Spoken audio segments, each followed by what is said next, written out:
reacender a paixão, para você se reconectar na sua relação, o primeiro de tudo é você estar conectada com você. Se você não estiver bem com você, como que você poderá estar bem com o outro? Né? Por vezes a gente entra no piloto automático, né? A nossa mente não para, é muita correria, muito estresse, muita informação, e nós vamos idealizando uma imagem, uma situação, e nós vamos ali correndo atrás dela, né? E daí, por a gente estar focando em muitas coisas, a gente vai deixando o relacionamento em segundo plano. O relacionamento deixa de ser uma prioridade na nossa vida, né? Ou acontece também o contrário, o relacionamento está tão em primeiro plano que a gente coloca a nossa vida em segundo plano. Só que nas duas opções é muito provável que você não tenha clareza do todo, né? Que você esteja apenas em um ponto fixo. Você vai ali focando num único ponto fixo e você deixa de estar no todo. E daí você perde essa clareza das coisas que são importantes para a sua vida, né? Aquela coisa que eu falo da mesa, que a mesa tem que ter vários pés para ter a sustentação. Se você coloca um único ponto, um único pezinho nessa mesa, essa mesa não tem equilíbrio, porque não tem outros pontos de sustentação. Tá? Então a gente não tem muita clareza de o que é importante para a gente ter sustentação na nossa vida. A gente precisa olhar para essas questões. Uma forma de olhar para as nossas questões é olhar para os nossos sentimentos. Por quê? É muito importante a gente começar a perceber o que a gente sente, identificar as nossas dores, os nossos medos e os nossos sonhos, para que a gente tenha clareza do que são eles e tenha coerência das nossas ações para resolução, para solução dessas questões. Então, um primeiro passo é a gente se reconectar com o nosso coração. E parece meio piegas falar, mas assim, o nosso coração, ele é uma bússola para a gente saber qual é o nosso norte, qual é o lugar que eu devo ir, né? E quando a gente começa a pensar nas nossas dores, nas nossas mágoas, nos nossos medos, a gente só percebe, né, esses sentimentos quando eles estão ali no nível 10. Então vamos pensar quando você sente raiva, quando você sente tristeza, quando você sente medo, né? Quando isso te controla, quando você perde o controle né? E isso te controla, a raiva, o medo, os ciúmes, a insegurança. Quando esses sentimentos, eles estão, se a gente colocar ali do nível 1 ao nível 10, a gente só percebe isso quando ele está lá já no nível 10, né? Eu percebo a minha raiva quando eu já explodi, eu percebo a minha tristeza quando eu já estou muito triste, chorando, deprimida, eu percebo meus ciúmes quando eu fiz algo que passou do limite, que ofendeu, invadiu o espaço do outro. Então a gente só percebe esses sentimentos, que é o nosso coração, que é a nossa bússola, quando eles estão ali muito alto e quando aquilo está gritando. Então ele vai passando do nível 1 ao nível 10, a gente só percebe no nível 10.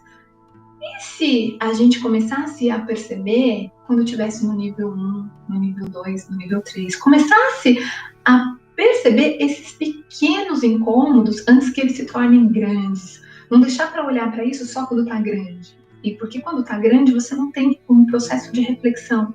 Mas quando ele está no 1, no 2, no 3, no 4, você consegue olhar para isso e refletir sobre isso. A gente fica muito no muro, né, entre o coração e o pensar, e a gente precisa encontrar esse equilíbrio, né, porque não existe uma coisa assim, é só o meu coração, é só o meu pensar. Muitas vezes o nosso coração, o nosso sentir, ele está relacionado àquilo que nos move, que faz o nosso coração bater. Mas muitas vezes o nosso coração, ele está relacionado com aquela criança que foi ferida, que foi machucada, que não foi amada, e está reagindo, né? Por isso é importante também a gente ter esse processo de reflexão sobre as coisas que a gente sente. Será que o que eu estou sentindo é a adulta ou será que é a minha criança ferida? Né? Como que eu faço para cuidar dessa criança, dessa ferida que está aqui dentro? Então, sempre quando a gente acessa esses sentimentos de dor, de medo, de ciúmes, é uma necessidade nossa que não está sendo atendida. Tá? Agora, o grande ponto é como que eu vou fazer para essa necessidade ser atendida? Eu vou fazer como uma criança birrenta ou eu vou fazer como uma adulta? Né?